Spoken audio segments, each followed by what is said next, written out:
Hello, hello, hello. Welcome to today's episode of Her Version, a podcast dedicated to hearing stories of struggle to triumph, a platform that allows individuals to tell their truth in order to inspire and uplift others.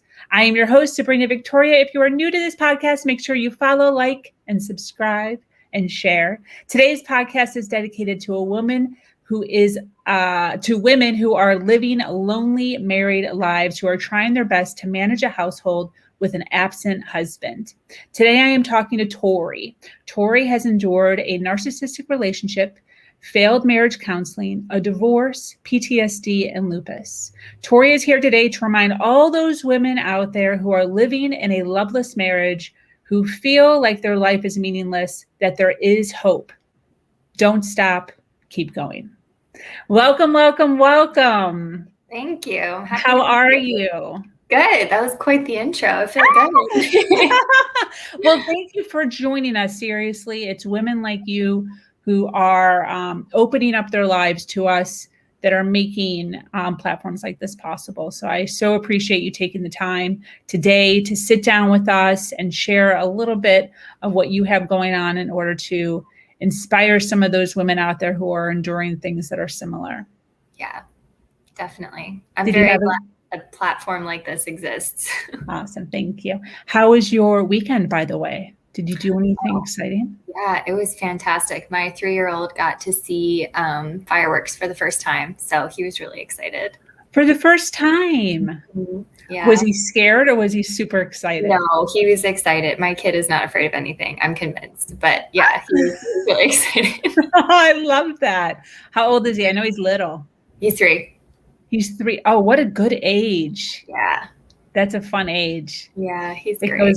It goes by fast. I'm sure everyone tells you that. Yeah, that's what I keep hearing. But right now he's like hit an insomnia stage, so it's not going by fast enough. But yeah. Oh no, why? Do you know? I don't know. I have no idea. It's I mean, he just moved states, and like I have a different house, his dad has a different house, so I think it's just a lot of change all at once, but we're making it. We're getting it. I love that. Funny story to go along with that, actually. My son, he's like one of these kids that he's 17 now, but he's always been one of these kids that loved like fun facts. He loves to like wow people with just ridiculous things. So he used to read the Guinness Book of World Record books. Uh-huh. And there was one time he was probably around the same age, like maybe 5, 6. And he read somewhere that Florida, which is where we live now, was the sinkhole capital of the world. And he read this story about how a house like overnight at like 1 a.m. or something just disappeared into the earth. And it was so far down that they couldn't even send help.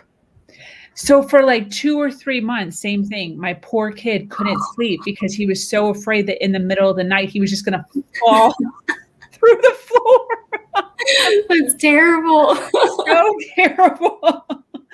And so who knows? Maybe he read something or saw something. Oh my goodness. Yeah. There's so much, especially now with the internet and stuff.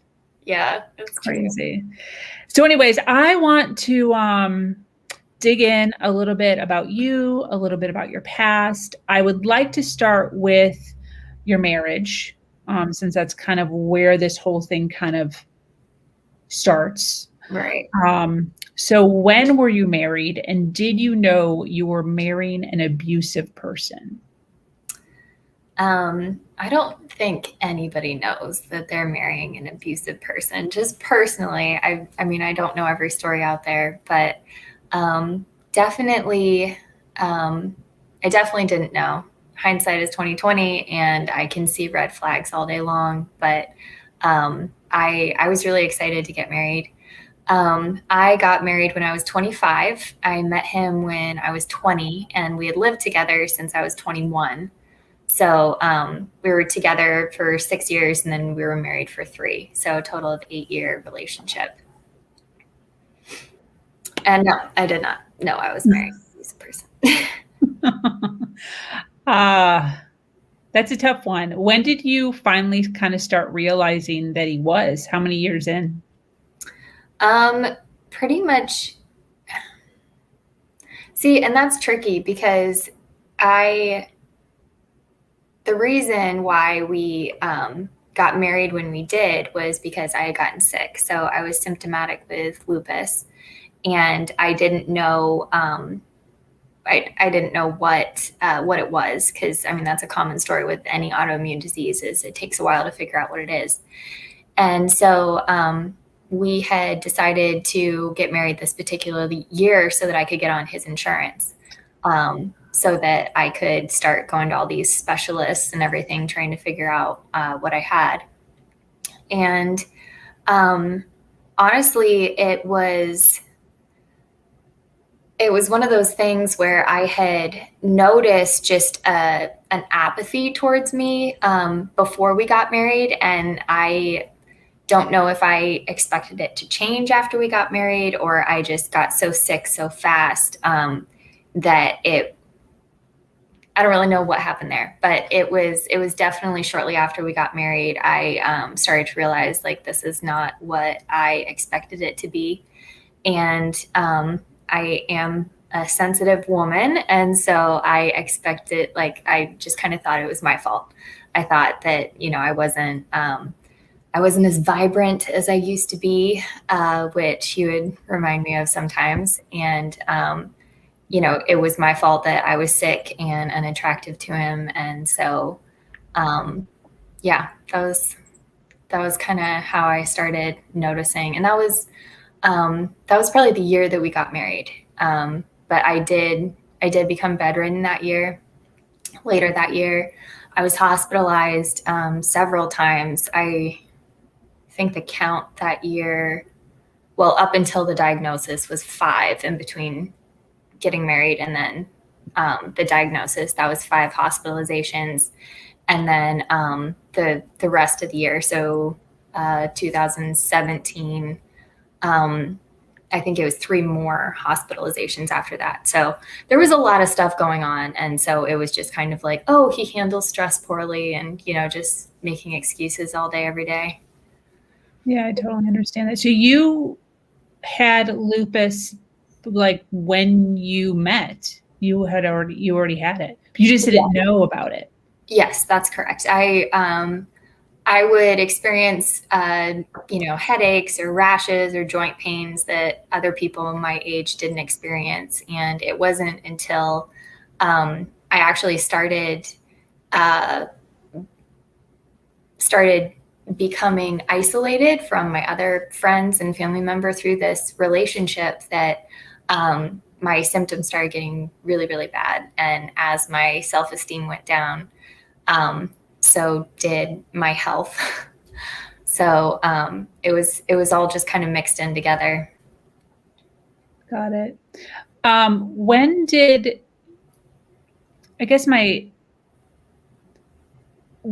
you actually find out? Because you're saying that you had it, but you didn't necessarily know. So when did you actually find out what it was? So it was spring of 2017, almost 8 months after we had gotten married. And that was after I had lost 40 pounds, all of my hair, and become hospitalized. And I'm not a big person, but I'm 5'11" and 150 pounds, give or take. And I was down to 118 pounds and bald. Wow.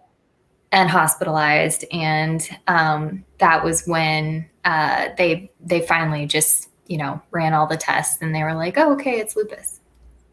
Wow. So do you mind explaining what lupus is? Because myself, and I'm sure many people, don't quite know what it even is. That's totally fine. It's an autoimmune disorder. So basically what happens is your immune system starts attacking your body and treating it like it is a foreign disease.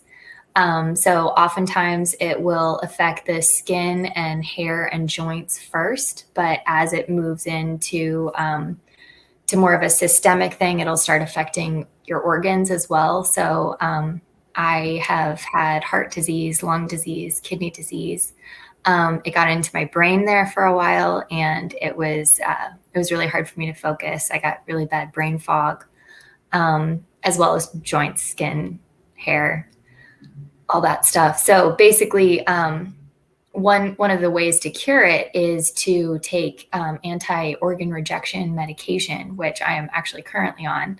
And that helped me go into remission. And that's just kind of teaching your immune system that you are not the enemy.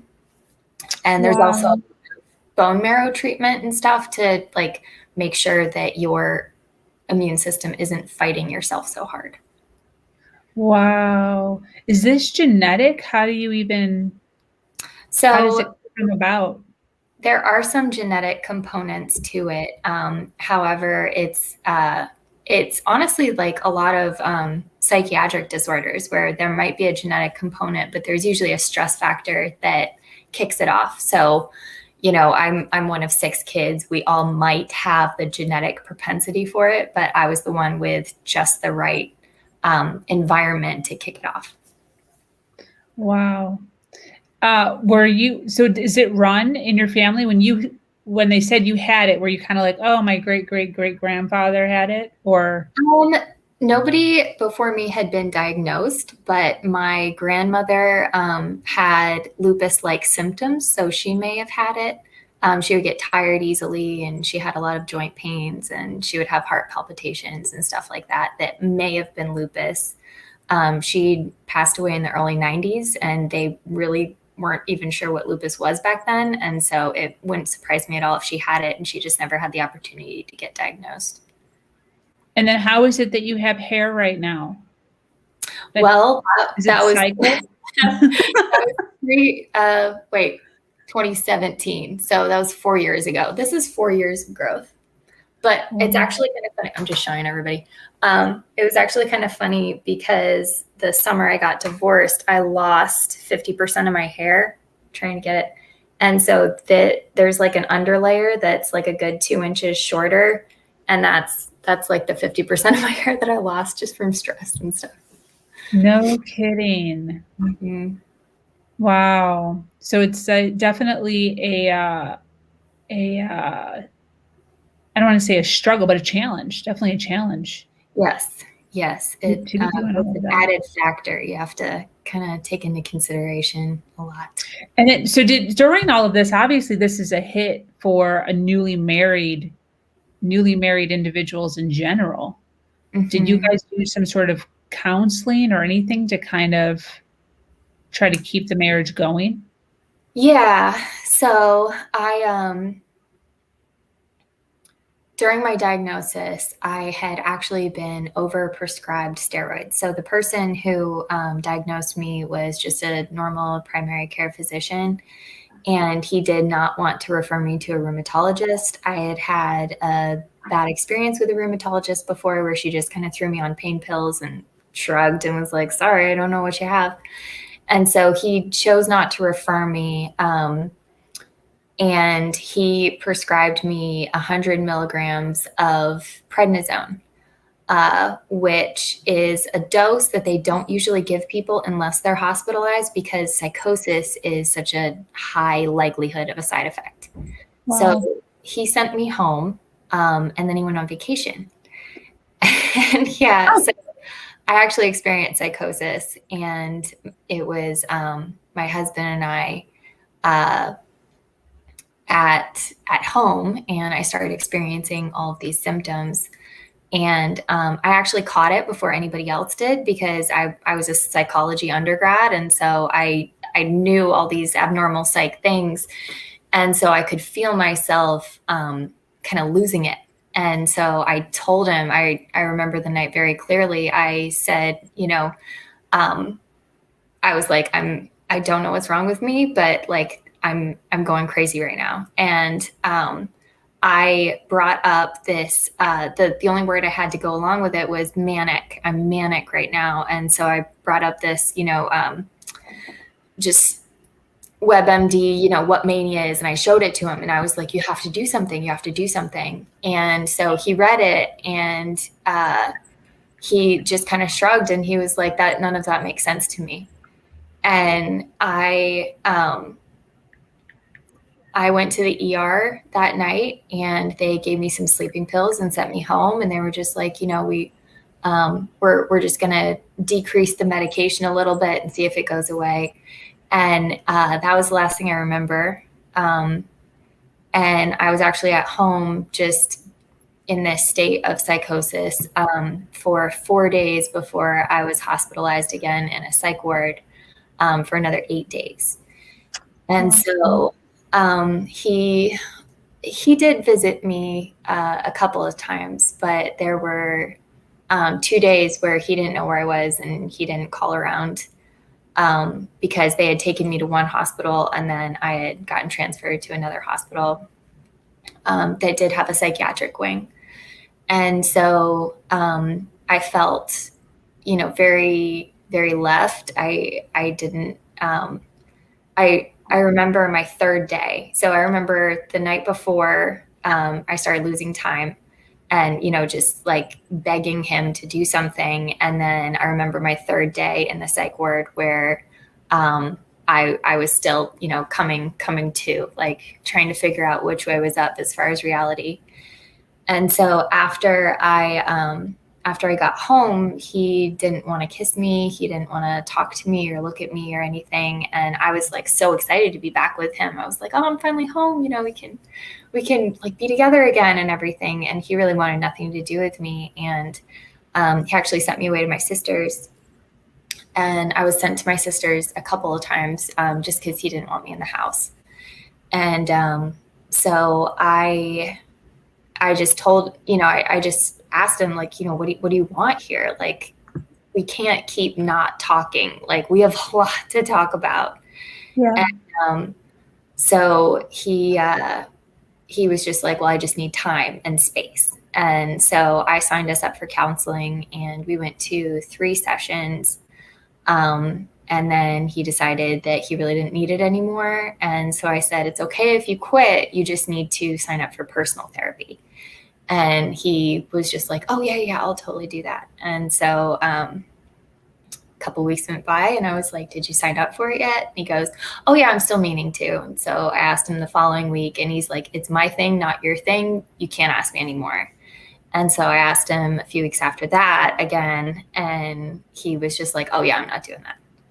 So that was the first time we tried therapy. The second time was early 2019, when it was clear that our relationship was close to over. And how did you know that?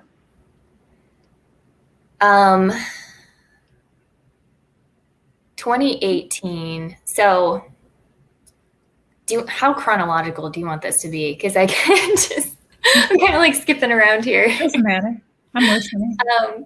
So 2017, I was told that it was my last chance to get pregnant, and which is not true for anybody who has lupus. You never have like a last chance to get pregnant. And so we went ahead and got pregnant with my son, who is now 3 and healthy and wonderful. And pretty much as soon as my son was born, there was a marked difference in how my ex treated me. And it was like all the focus was on my son, and I was more of a resource than a partner. And so I'm so grateful to be going through therapy at the time. And this whole time I was going through therapy. And so, I would tell my therapist, I'm like, he really doesn't love me. He doesn't love me like my son. And he doesn't love me like he loves my son. And she was just like, oh, it's normal. Like, some guys are, all about the mom after birth and not really about the kid, or, it's the opposite. And I guess it's the opposite for him. It'll even out. And it kept not evening out. And she was as surprised as I was that it wasn't evening out. And so it got to the point where I was so unhappy that I was actually, coming to him with like decisions like, hey, if this doesn't happen, we need to talk about next steps for our relationship, because this isn't working for me anymore. And so it was halfway through 2018 that I actually had the courage to pipe up about my needs and actually set clear boundaries for him. Like, you can't say this to me anymore. You can't do this to me anymore. You can't expect this of me. And it was pretty wishy-washy at first. I had never really stood up for myself in the relationship. And so he was kind of calling a lot of my bluffs. And so it was New Year's Eve, 2018/19. And I was watching this girl on Instagram, and she was just talking about your goals for the year. She's like, what is not working for you right now? And I was like, my marriage. Like, it is really rough. I'm miserable. And so I walked into his office, and he was working, and I was like, I'm not happy, and this is going to end unless you do something like right now. And so he was like, okay, yeah, maybe we can go to therapy again. I don't know. It's very nonchalant, like still calling my bluff. And so we went to therapy, and I mean, it took 2 or 3 months for him to schedule it. And it was still a lot of dragging his feet and not really taking me seriously. And so when we did schedule it, they gave us the assignment, do something to show the partner that you appreciate them, just something small every day for a week. And I think the first night I made his favorite thing for dinner. And he was actually really sarcastic with me, like, oh, look at you, like, you doing the homework. And then the next day, I think I bought him something small at the store or something. I think it was like a candy bar or something. And then it was again like met with resentment, where it was like, look at you, all better than me, showing appreciation. And that full week, he did not do the homework. And then nothing. And then the following week, he did not do the homework. And then the third week, he did not do the homework. And I'm feeling extremely validated at this point, just because I finally have a witness to, how unimportant to him I am. And so she said, the only homework you have this week, you don't have to tell her, that you appreciate her or anything, but figure out why you can't. And so he walked into my room. I was meditating. And then he walked into my room, and he goes, I figured out why I can't show any appreciation for you. And I was like, okay. And he goes, it's because I don't love you anymore. And I'm like, I know. Like, this is what I've been trying to tell you for the last year and a half, that you don't love me anymore. And so he didn't want to break up. He said we should probably separate and live in separate places for 2 to 3 years before he might be able to find a way to love me again. Again, it was my fault for getting sick and my fault for going through psychosis for the reason that he didn't love me anymore. And so I was like, no, I'm good. I think this is where we call it. And so during that therapy, he actually started looking up narcissistic personality disorder. And he came to the conclusion that he had it. And, everyone involved kind of agreed. And so like a true narcissist, he didn't want to be left, so he divorced me. And it was actually a good thing in the long run that we had that, because now he's actually in personal therapy, and he is working on his narcissistic traits very hard for our son, which is his primary motivation. So I'm really thankful that I went through all that, because now my son has a dad who is very aware of himself and really working on himself. So, yeah. I love that. Absolutely. Yeah.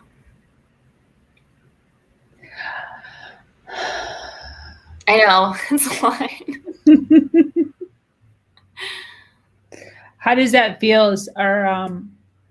How did it feel right now saying out loud that he doesn't love you. I kind of felt like your voice changed. Are you in a good spot with that or not in a good spot with that? I am. It comes and goes, you know. It's the person telling me that he didn't love me anymore was not the person that I met, the person that was my best friend and we wanted to like go do life, you know? So it is hard because that person does not exist anymore. And there was a marked change in him when I started getting sick. And I've never seen that person. I mean, even with, now going on, so we got divorced in 2019. So he's going on 2 years of personal therapy. Even with that, I have not seen that person come back. Oh. And so it's not necessarily like I lost the love. It was that person died during those trials that I was going through. And so I still grieve the loss of my friend there. Yeah, definitely. I can see that. Yeah. 100%. What was it like during that time going through, I'm going to say one of the biggest challenges of your life? What was it like living with somebody who was kind of just ignoring you? How did that feel? Yeah.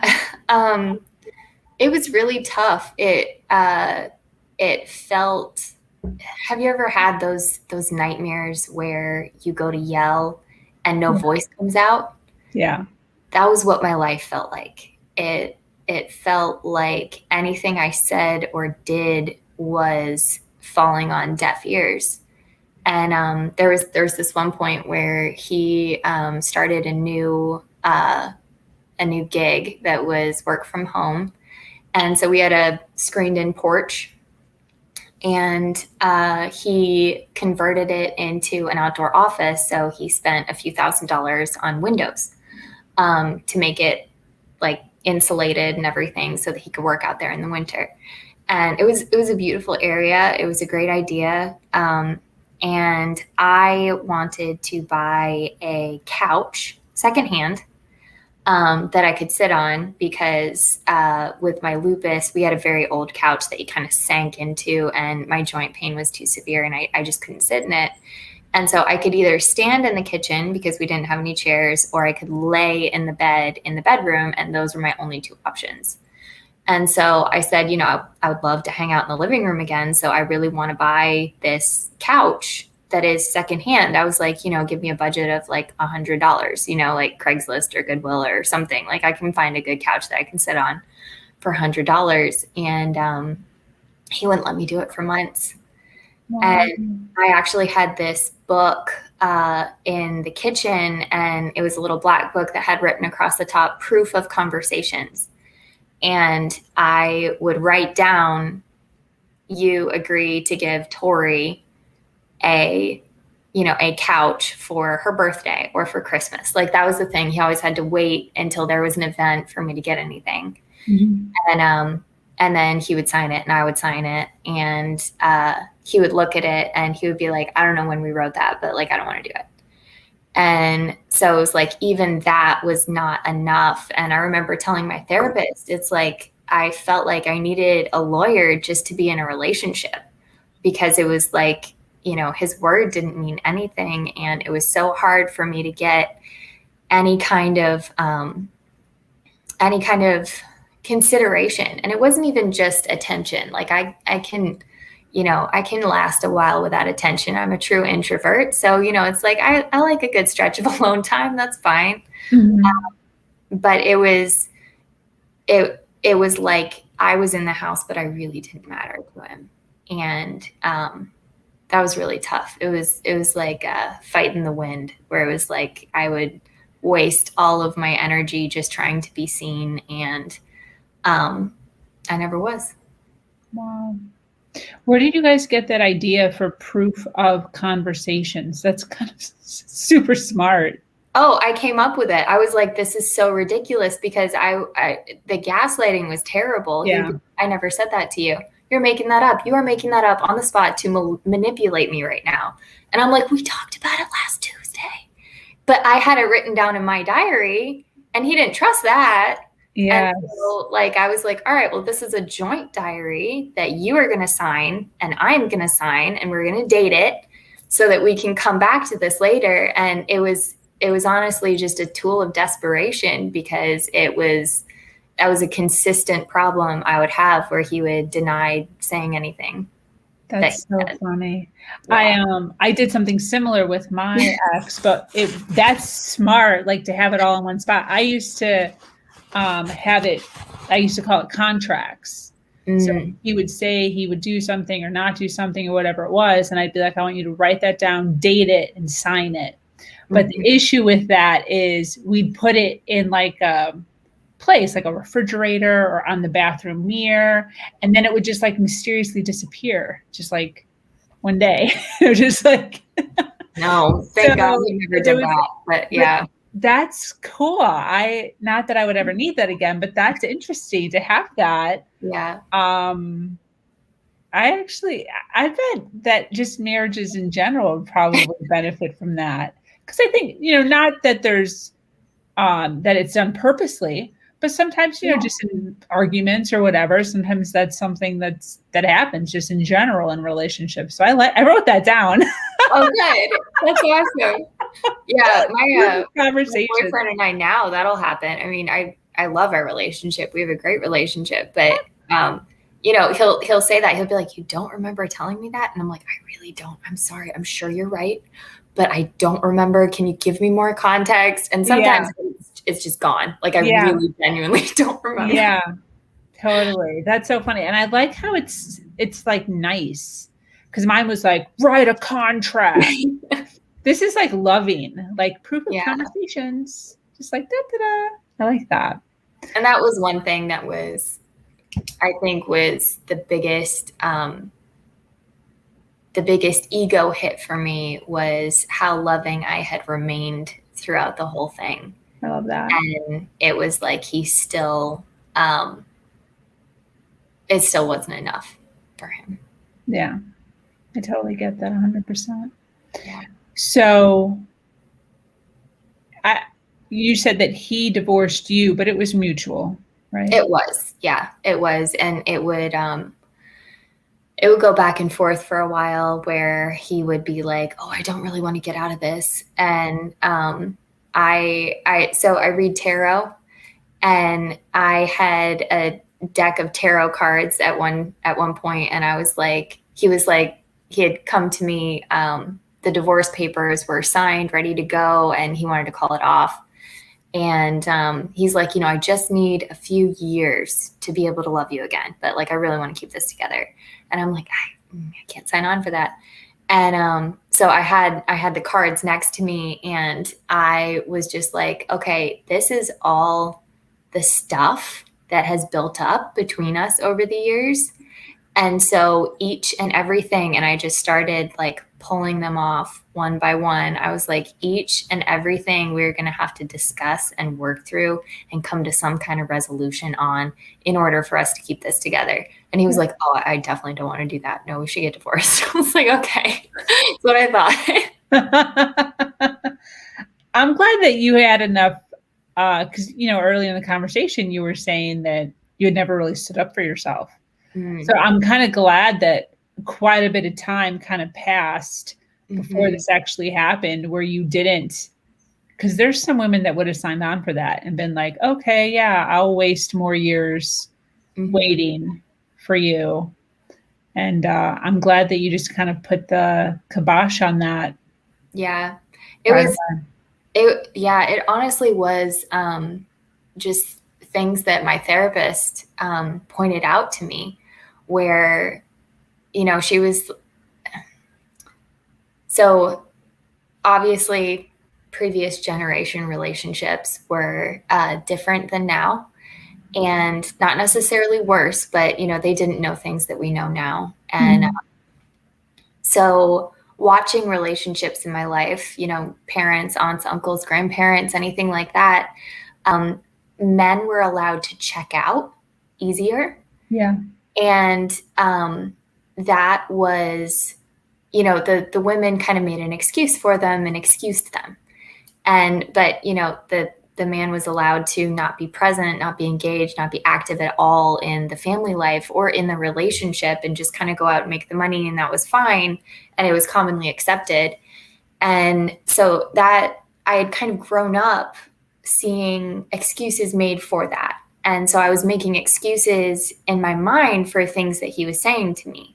Got it. And, he would say things like, you're such a burden to me. You're the reason I don't get to do what I want in life and all this stuff. And I'm literally a burden. Like, I'm bedridden right now, if I was in the hospital, I'd be a burden on the hospital. And, if I was at my parents' house, I would be a burden there. So it's, it wasn't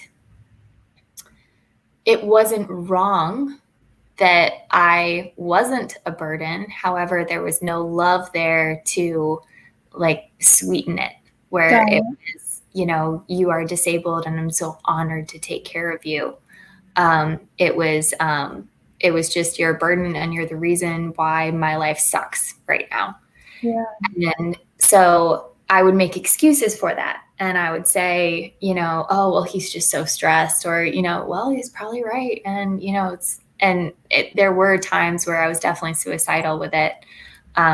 Just because, somebody tells you you're a burden and you're the reason why their life sucks, you tend to be like, well, if I was just not here, your life wouldn't suck anymore. And I love you. And that sounds like a good alternative. So let's go. Yeah.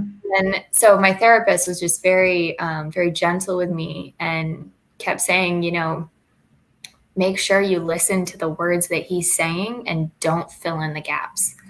And she would encourage me. She would say, write down everything he says to you for 3 days this week. They don't have to be consecutive. It's probably too much, but just write down what he says to you and literally look at the words and do not fill in the blanks for it. And that was a huge eye opener for me. And what way? In what way? Just because I realized that I was the relationship. I was loving him and filling in his voice for loving me. And it was like playing chess against myself, where I would, be the wife and then run over and be the husband to myself and then run back over and be the wife. And he was allowed to check out. He was allowed to be completely absent. And, when he was there, emotionally abusive. And it was just good for me to see how I was keeping myself in that cycle. And, that is something that I really believe, that he was abusive and I let myself be abused. And, that was a really good realization for me, just to see how much I was perpetuating the cycle because I was filling in the gaps with what a loving partner would have said to me. Got it. Wow. That's strong. Mm-hmm. That's so strong. Did anyone help you when you were? Yes, it was. My therapist was absolutely amazing. She was definitely the first person who noticed. And that's the thing, my ex was a very quiet man. And so I was kind of his person, and I was always just so honored to be his person. And so nobody really ever got close to him. And I was so protective of him and, protective of myself in that way too, where it was, I'm not going to let people know that I'm letting him treat me like this. And so nobody really saw us together. Nobody saw how it was. And my brother was definitely a huge help during that time, where I would call him and I would be suicidal and I would be like, there's no point. There's really no point. And he would be quiet and hear me out. And then he would be like, it's bullshit, right? That you are worth something as a person, even if you're bedridden, even if you're X, Y, and Z. And actually my little brother, so that's my big brother. I have 3 brothers. My little brother, he called me up one day just to, chat. Mm-hmm. And I told him, he was like, so how are things going? And I was just like, well, I think we're going to get divorced steps. Like it's not going well, and we're headed in the wrong direction. And he was working a factory job at the time, which are notorious jobs for like impossible to take off time.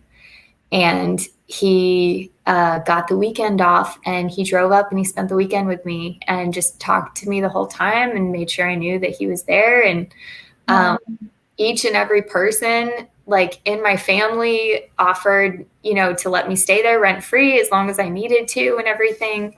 And so I did have a lot of people in my corner just letting me know that. I think that was the biggest thing for me, was letting me know that I wasn't crazy and I wasn't wrong for wanting out. Yeah. Yeah. I agree with that 100%. What does, after all of this and time has gone by, what does your life look like now? My life is a complete 180. I was, just going back to 2017, I was in a relationship that it was just really hard to be in that relationship. I was bedridden. I was just kind of given a death sentence with my lupus, and I didn't really have a future. I didn't have a trajectory, and we were in this really awful little broken down house so that he could save as much money as possible. That was a huge theme for us, was how much he cared about money and not about me. Like, he made a lot of money, and we were in this $60,000 house, which was just a shack on the bad side of Indy and Indianapolis, and it was it was a place that I was able to make beautiful and make into a home. But you could feel a breeze in the winter inside the house because the insulation was so terrible and the windows were so old. And I never got to do skin to skin with my son because he was born in March and it was so cold. And I wasn't able to turn the heat up because, the bill. And so it was like living in poverty, but not having an income at the poverty level. And also being disabled, and also being a college grad, but out of the workforce for a while because of my health. And now I am in Charleston, South Carolina. I am the manager at a nonprofit center that is it's Trident United Way. It is it helps connect people to basic needs, so food, housing, shelter, anything like that. People call in, and we have connections in the community, and we help get their bills paid or help connect them to food or help sign them up. Marianne, thank you. And then I am also in full remission with lupus. If anybody were to take my blood right now, it would test completely normal. I'm still on medication for it, which it's not absolutely clear when they say you can get off the medication, but I don't receive any side effects from it. So, I'd stay on it forever if they let me. And my son is 3 years old. And what else? Oh, I have a YouTube channel. Actually, that was one of the things that I noticed when I was bedridden and didn't have any social outlet, is I would go on to the lupus support groups, and there was nobody on there who was in remission. And I remember asking one time, I think it was a group of like a few hundred people. And I was like, literally, is anybody in remission on this group? Mm-hmm. And it was crickets for like days. And then somebody replied to it and they said, I think people who are in remission don't want to hang out on lupus groups anymore.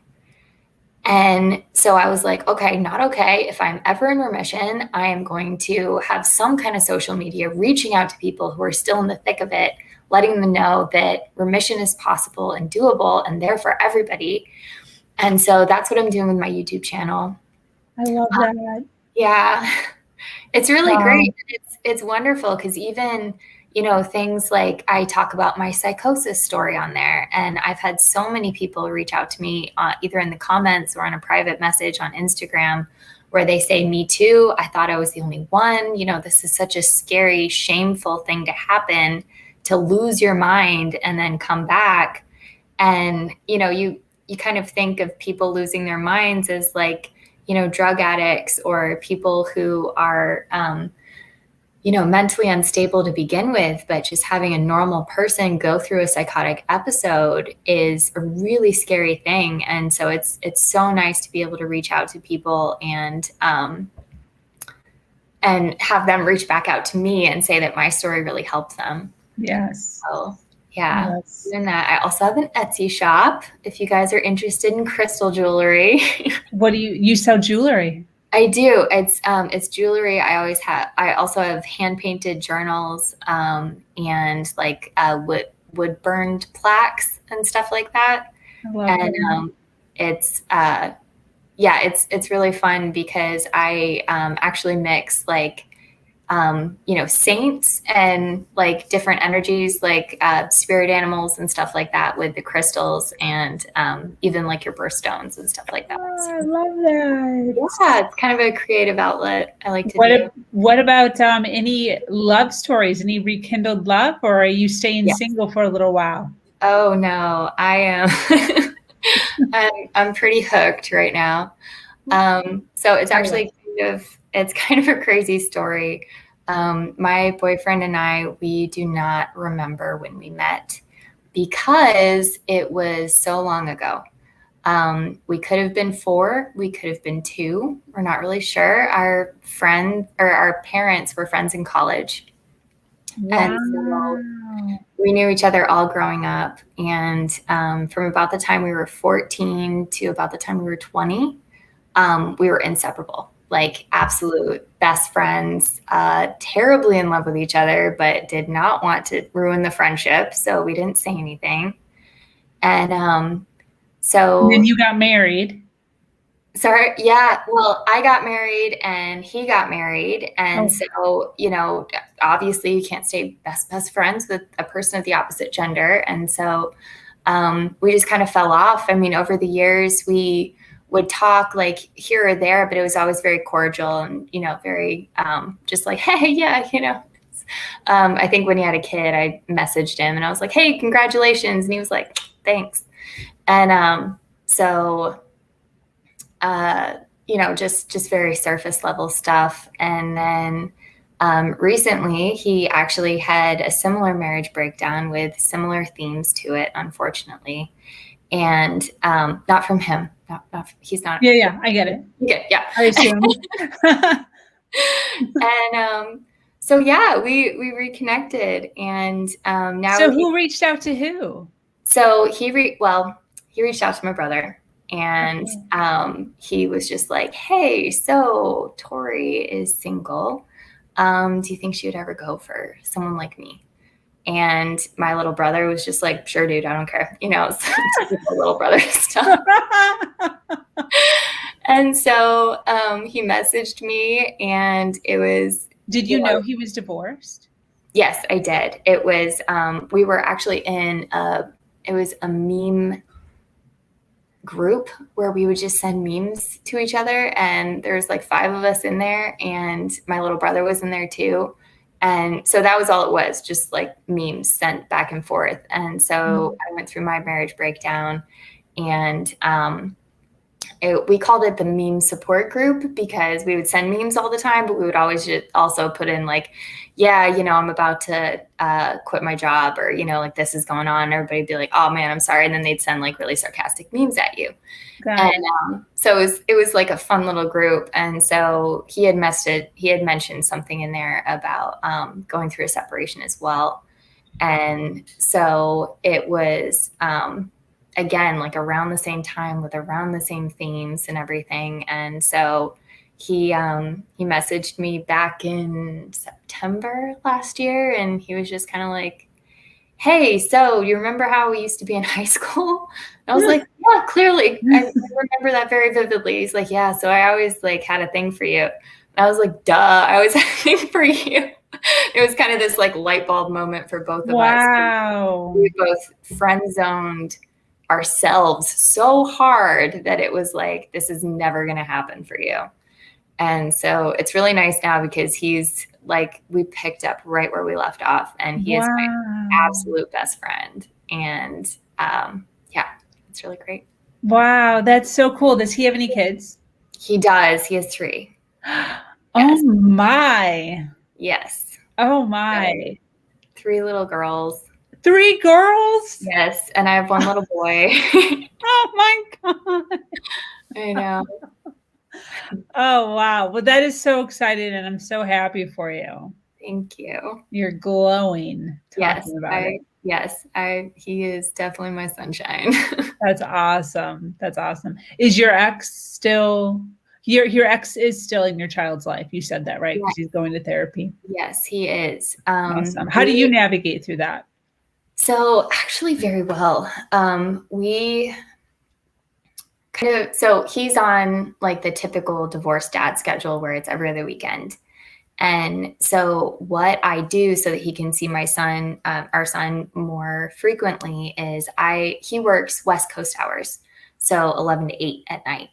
And so what I'll do is I will get Leo out of bed and not put on clothes or anything, just take a sleeping Leo out of bed, put him in the car, take him to his dad's house. His dad will get him ready, get him, food and everything. And then before he goes to work, he takes him to daycare, and then I pick him up from daycare and I have the night. So he usually sees his dad between 4 and 6 days a week, depending on whose weekend it is. And it's nice because it's a shortened day at daycare and he gets to see his dad all the time. And we actually work really well together, which is really great. And I have to put this moment in there because I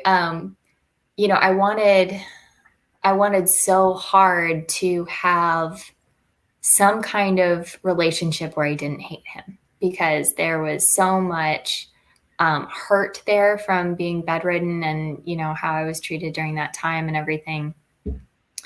That was one thing that I was really trying to manifest when I was, picturing like, okay, this is the end of the road for this relationship, but what do I want this relationship to look like going forward? Because we do share a kid. It can't just be, I block you from everything, I never speak to you again. It's not going to work.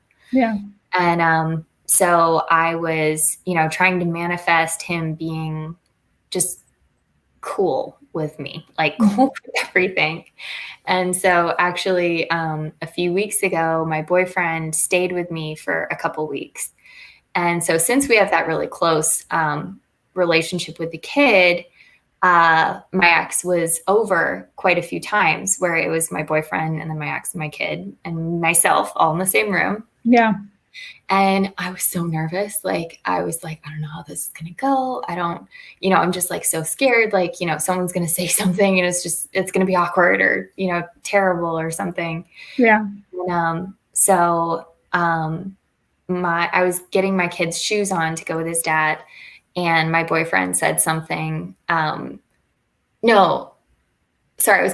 remembered something that I had to send with him. And so I told my boyfriend, I was like, hey, get that for me. And so he picks it up and my ex shakes his head at my boyfriend. He's like, she gets to boss you around now. Like that. So my boyfriend like died laughing. And it was like this moment where it was like my ex and my boyfriend and my son and myself were just like all cool with each other. And I love that. It was like this really great moment. I almost started crying because I was like, I'd never been so happy to be made fun of. Like, I was like, this is amazing. Wow. And they did have a lot of interactions over those 2 weeks where it was, it was like they would joke back and forth, and it was, it was just really nice. Like it's exactly what I wanted it to be. I love that. And I love that you're sharing that, because there's so many people that wish that same thing. Mm-hmm. And don't believe that it's possible. And a lot of times they either keep themselves single or they live in such a fog of it not being possible that they never allow their exes to meet. And that family dynamic is never really truly seen with the kids, being able to see that and see the love on both sides. So I love that you're sharing that, and love that it is possible that two men can put their swords down and, be in a good spot for the mother and for the child. Yeah. It's fantastic. It is really nice. Yeah. I'm very grateful for that. That's awesome. Yeah. What advice, or I guess what steps have you taken to get your life back to a happy place? What have you done? Well, therapy, definitely. That is a huge one. Another thing is honestly depression medication. That is something that I only recently got on. And it was like I had been holding my breath for so long after my divorce, where it was like, I have to make enough money just in case he ever quits paying child support. I've never had to fight him on child support. I don't know why that was such a fear of mine. But I have to have all these side projects going, and I just have to do all this stuff. And I was staying busy to avoid feeling how hurt I really was. And so it was like once everything kind of fell into place and I was going to move to Charleston, and, my whole family was going to move to Charleston, whereas my ex-husband and my son. And, it was like everything finally worked out. That was when I hit the bottom. And that was when I could actually breathe again. And I started feeling that grief for that person that I used to know who doesn't exist anymore. And, grief for myself, like just losing that heart that I used to have. And so I felt all those feelings of hopelessness and, not wanting to go forward and everything. And I talked to my doctor, and I've never been on depression medication before. And, having that experience with psychosis, I was very scared about it. And, so I just told my doctor, I was just like, this is how I'm feeling. I need like whatever thing you think you want to give me a quarter of it. We'll see how it goes. Yeah. And so she put me on something very mild. I'm on Buspar, 15 milligrams, which they go up to 60. Wow. Yeah. So I'm like on something very mild, and it is amazing. And I enjoy my son again. I'm excited about things again. And I'm just very thankful for that. And also, in my relationship now, just being proactive about all the stuff. And I do feel very fortunate that he went through a similar marriage breakdown, because we know all the red flags. We know all the things that we let slide because love covers it. So, it's okay. But as soon as that love is gone, it doesn't go well. And so we're very proactive just about, making sure our communication is good and making sure we hold each other to a really high standard of treatment. So, we all have those days where it's like I'm too stressed out, and so I snap at him or something, and he does not let me off the hook. Like, he's just like, okay, you need to know that this isn't okay. And I'm like, I know, it's really not okay. I'm sorry. As opposed to, other relationships where it's just like, oh, well, you're just a terrible person. No big deal, whatever. Yeah. Like, he's like, I understand your stress, but I'm going to hold you to this high standard, which I cannot tell you how much I appreciate, because it's like a real relationship. It's like, we're not just in it to be with somebody. We're in it because it makes both of us better. I love that. Absolutely love that. Earlier before we started the podcast, you and I were talking about learning from our past experiences. And, you were talking about the position that you hold at the location that you're working at. And, I was just explaining how almost jealous I am of you because, the experience that you're learning from this is going to be able to help you so much to accomplish the big dreams that you were talking about with me. Looking back at your life, you can add that part in also, but all of the things that have happened to you up until this point, what do you think is like the top one or two things that you've learned that you're going to be able to carry with you into your future? I think so. What you're alluding to for everybody is. Oh, thank you. I do want to have. I do have a goal to reach women who are in bad relationships. It doesn't even have to necessarily be abusive, but with some kind of disability or chronic illness where they can't get out. I would love to be able to reach that population because I was that population, and it's so hard because you don't qualify for disability because your husband makes too much. And so, there's no way you can get a job, but you can't get divorced without having some kind of backup income. And so just helping people navigate that, I would love to help out with that someday. But as far as the things that I've learned, it's probably two that are the biggest in my mind. And one of them is that you are always safe. So you are always meant to learn the lessons that you are learning right now. And, even though it's scary and there's a lot of changes and there's a lot of things coming up,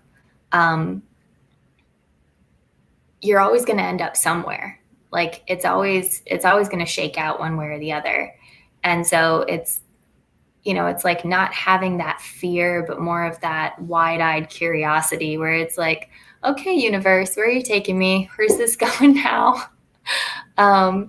And, just knowing, and I've even felt that with myself, just, if my kid is sick, or if, my job isn't going so well or something, just kind of not having that fear response, but having that curiosity response instead, where it's like, okay, my life could look drastically different in 2 to 3 years.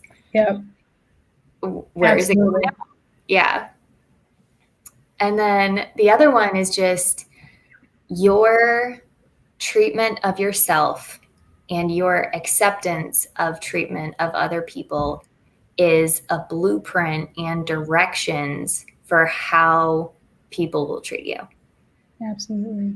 And so it's like, if you are not kind to yourself, if you do not respect yourself, if you do not hold yourself to that high standard of treatment, people are going to walk all over you. And they're like, oh, well, I can make these jokes at your expense, or I can, say this about you, or say this to you, or say this about myself in front of you that is, is a negative thing or something. And,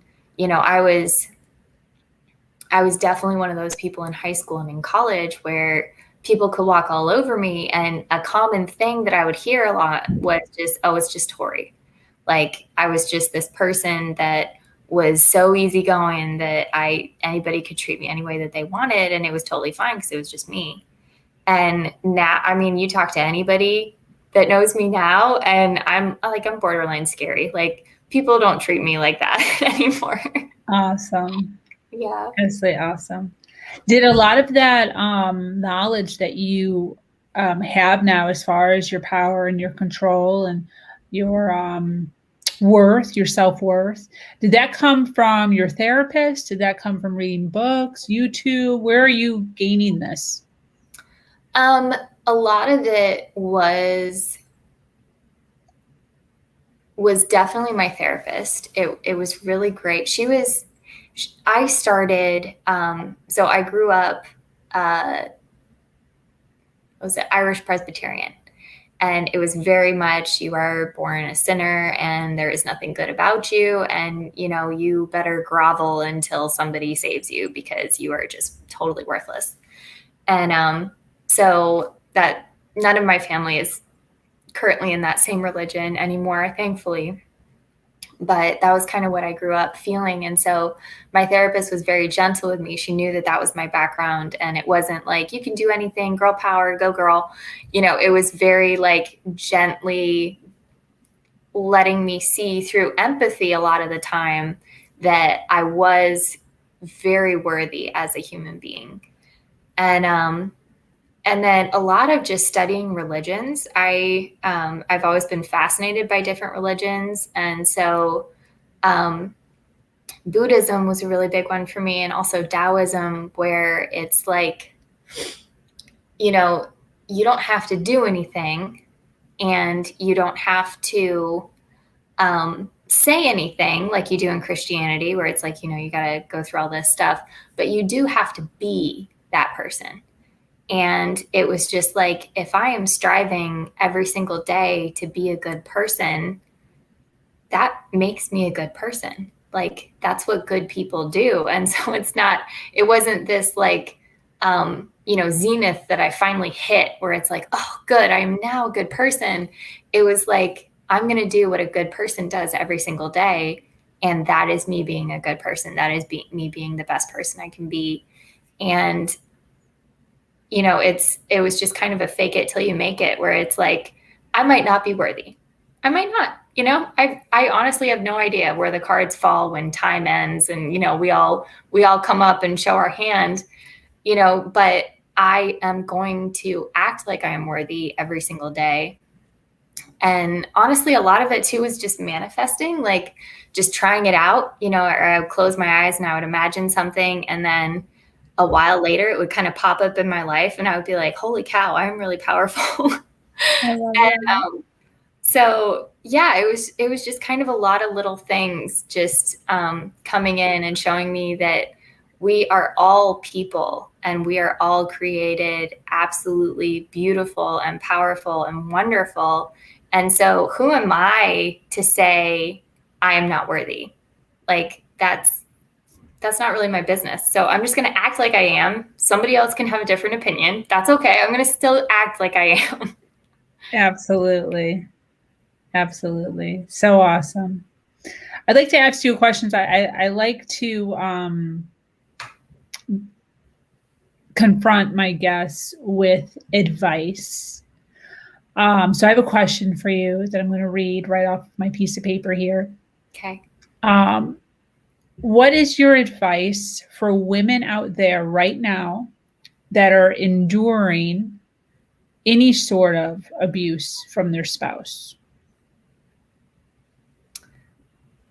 I would say, first of all, say it out loud. If you are in the type of relationship that I was, it was not always safe to say it out loud, so you don't have to say it to that person.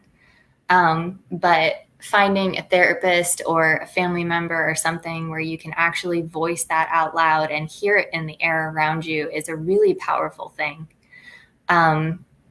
Also, the advice that my therapist gave me, where you just write down things that happen, no judgment, no filler, none of this, oh, I don't know where to go, and the finances, and, what's going to happen with the kids or anything. Just literally write down what you are enduring every single day.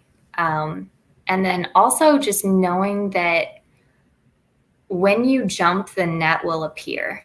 So if you get out, this is America, and it is really freaking hard to starve here. Like, I work in a resource center, and people call me every single day, saying, I can't pay this. I can't live here anymore. I can't do this. And there are so many grants and provisions out there where you will be caught. Someone will help you.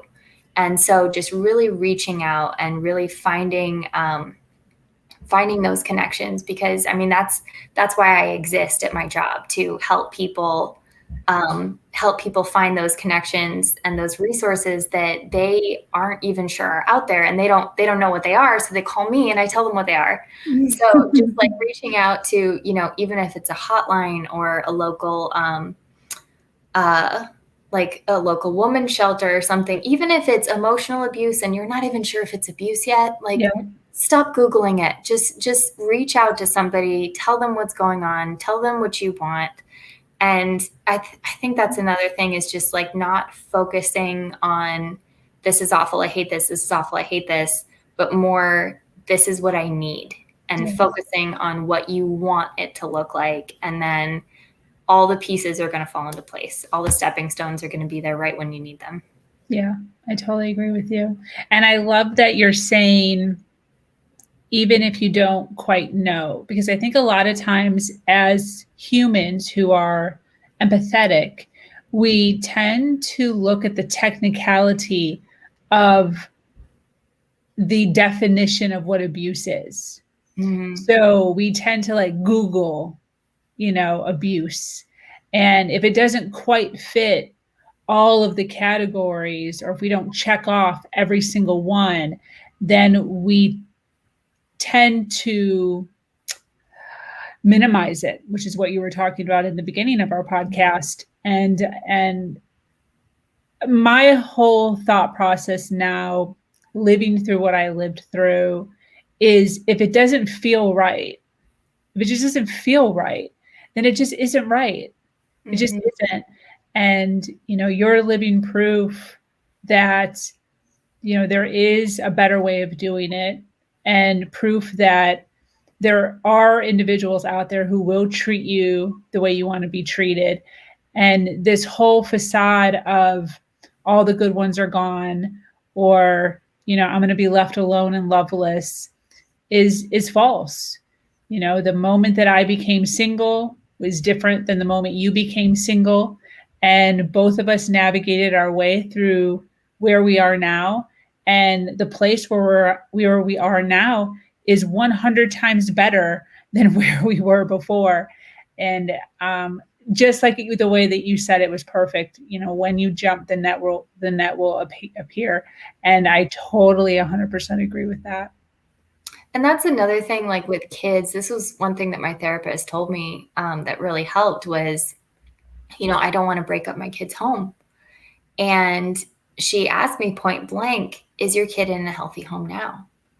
And, even if you don't have kids, are you in a healthy home now? Like, are you in a healthy relationship where you're not happy, you're always second guessing yourself, you're not quite sure, you're treated the way you want to be treated? And I mean, leave deserve out of it. Like, how do you want to be treated? Yeah. You don't have to deserve to be treated a certain way or whatever. So yeah. 100%. Thank you so much for being here with us. I appreciate all the time. For anybody who wants to connect with you, do you mind kind of leaving a website or Facebook or anything so people can connect with you? What would that be? So do I type it in? No. I can type it. Go ahead. Okay, you can do it. So my YouTube channel is just Torie Brame, my name, TorieBrame. And then my Instagram handle, that's probably the best way to connect with me, is to DM me there. You can also comment on one of my videos. I'll get it, but it's, it's kind of public. But you can DM me on Instagram. It's the same thing. It's just Torie Brame is my handle. And then if you want to check out my Etsy shop, you're welcome to. It is Semi Precious by Torie. Oh, that's cute. Okay, wait, how do I spell that? SEMI. Precious. Just one word. And you just put that in Etsy? Semi Precious by Torie in Etsy. Semi Precious was taken, so. Is it all one word? Yeah, well, yes, it is. Semi Precious by Torie. Yep. Okay. Yep. Beautiful. And that's where you sell the jewelry, right? Yes. Yes. With the charms and the spirit animals. Yes. And the colors. Blue stuff, yeah. I love that. It's funny that you mentioned the tarot cards, because my fiance just had his first reading. Oh yeah, how did it go? It's so hilarious that you're just saying that, because it literally just happened a few days ago. And my religious background, I'm still not down with that. Right. So, like you still hang on to things that, Oh, yeah. so I was not down with it at all, but Uh-huh. he did it. And he has his thought process on it, but it's just funny. I'm going to tell him that you mentioned it. He's going to get a kick out of that because it literally just happened a couple of days ago. And I don't think it's ever been brought up like anytime. Oh, that's so recently. funny. Yeah, so like 2 times in a row. It was super funny. It's one of those things where it's like, it is what you make it. And even, some people believe that it's actually, the spirit guiding it and everything. And then other people, and I kind of tend more towards this one where it's just good talk therapy, where it's like something comes up and you just like talk through it. You're like, what does this mean for you? And it's just kind of your intuition pointing you in the direction of what you need to work through in your life. Totally. I totally agree with that 100%. So that's very interesting. Yeah. But anyways, any closing thoughts? You got this, guys. Life goes on, and quickly sometimes. Like if you feel the need to get out, if you feel the need to jump ship, like your life can be drastically different in just a few years. So don't be afraid of it. See what's coming. 100%. I love that. Thank you so much for joining us and taking some time out of your day to hang out with me and share your story. So I'm going to close up now. Okay. Thank you so much for joining us here on Her Version. If you have an amazing story to share of struggle to triumph, be sure to reach out to me here or at herversion.life. I am your host, Sabrina Victoria, and I am so grateful to be here sharing a platform that allows people to share their truth, their words, and their story according to their perspective. Have an amazing day. Much love. Mwah.